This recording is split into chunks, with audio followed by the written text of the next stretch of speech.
व्यक्ति किसी और वस्तु या भाव से परिचित हो ना हो, भय और भविष्य दोनों ही व्यक्ति के मन में सदैव रहते हैं, जिनका अस्तित्व व्यक्ति के अस्तित्व पे भारी रहता है।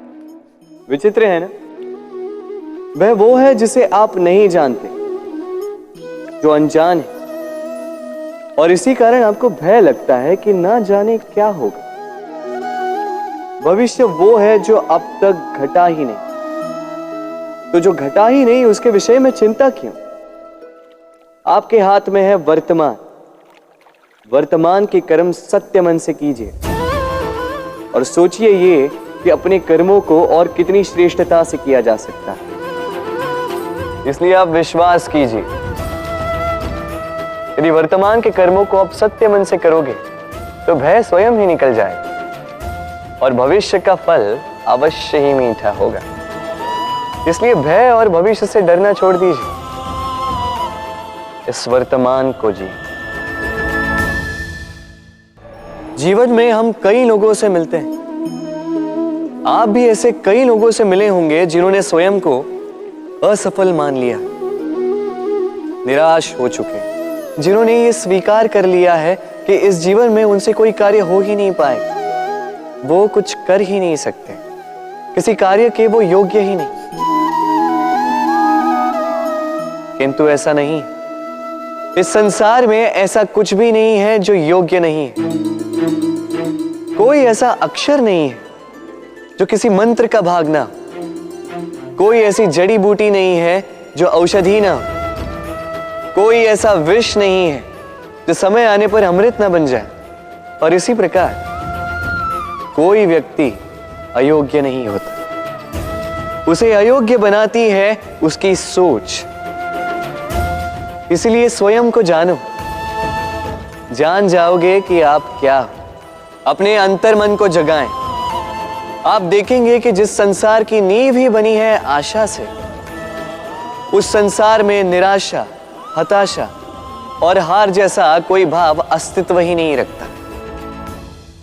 इतना सुंदर पुस्तक है, सुंदर आवरण है, सजाए हुए पृष्ठ है,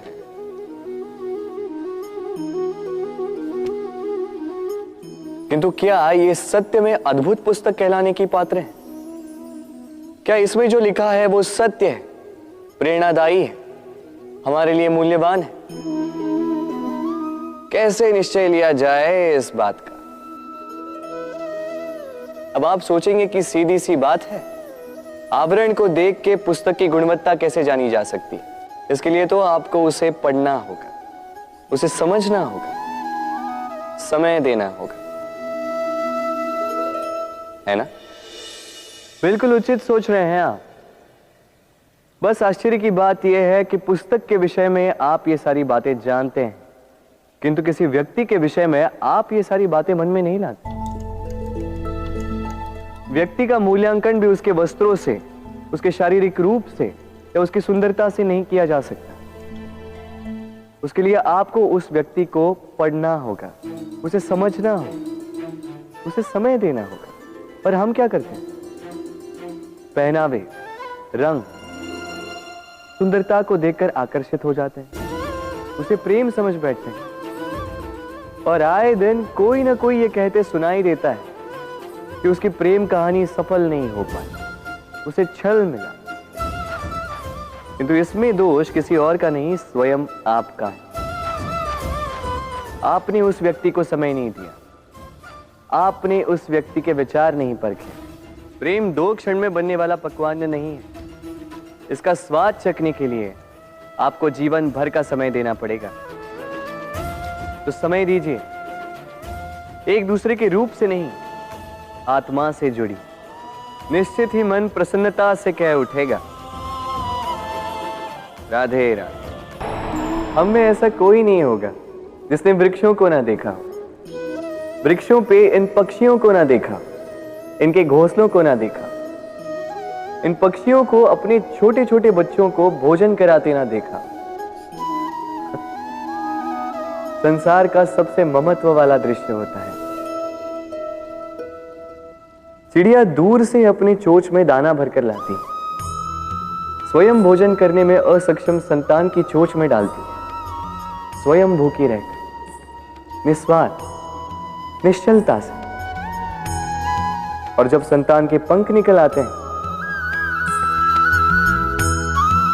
वो उसे उड़ना सिखाती और उसके पश्चात उसे स्वतंत्र कर देती है अपना जीवन जीने के लिए, इस आकाश में उड़ान भरने के लिए। और हम मनुष्य क्या करते हैं? जिस संतान को हम पंछी की भांति पालते हैं, उसके पंख निकलते ही हम उसे बांध देते हैं, ये सोच के कि कहीं वो दूर उड़कर न चली जाए। ऐसा नहीं कि इस स्थिति में माता पिता को संतान से प्रेम नहीं है, अवश्य है, किंतु इसमें प्रेम पर मोह भारी पड़ जाता है, जो स्वयं अपने और संतान के भविष्य के बीच में बाधा बन जाता है।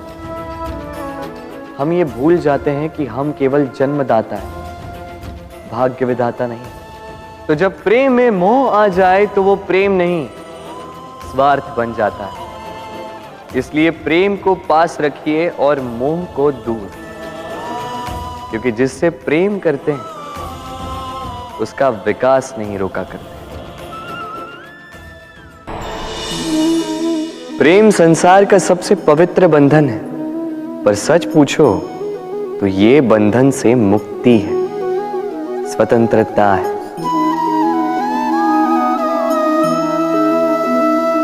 नहीं समझे? समझाता हूं। यदि कोई आपका प्रेम ठुकरा दे, यदि कोई आपका प्रेम समझ ही ना पाए, तो क्या होगा? कुछ उदास हो जाएंगे, कुछ छल करके प्रेम पाना चाहेंगे, तो कुछ बलपूर्वक प्रेम पर अधिकार करना चाहेंगे। किंतु यह आवश्यक नहीं कि जिससे आप प्रेम करते हो उसे भी आपसे प्रेम, क्योंकि प्रेम कोई वस्तु नहीं है, न राज्य है न धन जिसे आप बल से अपने वश में कर सको। प्रेम वो शक्ति है जो आपके लिए हर बंधन तोड़ सकती है, किंतु स्वयं किसी बंधन में नहीं फंसती। तो जिससे भी आप प्रेम करते हो उसे स्वतंत्र छोड़ दीजिए, क्योंकि स्वतंत्रता ही वो भाव है जो जीव को सबसे अधिक प्रिय है। प्रेम सच्चा होगा तो उसे अवश्य समझ में आए।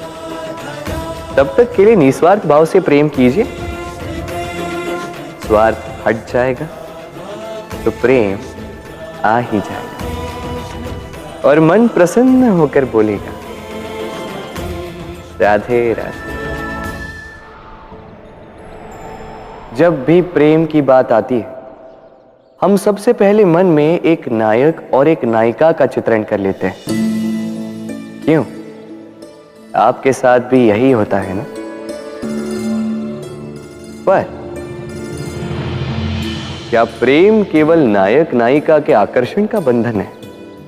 नहीं, प्रेम तो परिवार से हो सकता है, माता पिता भाई बहन से हो सकता है, सखा मित्रों से हो सकता है, देश और जन्मभूमि के लिए हो सकता है, मानवता के लिए हो सकता है, किसी कला के लिए हो सकता है, इस प्रकृति के लिए हो सकता है। पर प्रेम कभी उस पन्ने पर लिखा ही नहीं जा सकता जिस पर पहले ही बहुत कुछ लिखा हो। जैसे एक भरी मटकी में और पानी आ ही नहीं सकता। तो यदि प्रेम को पाना है तो मन को खाली करना होगा, अपनी इच्छाएं, अपना सुख सब त्याग कर समर्पण करना होगा।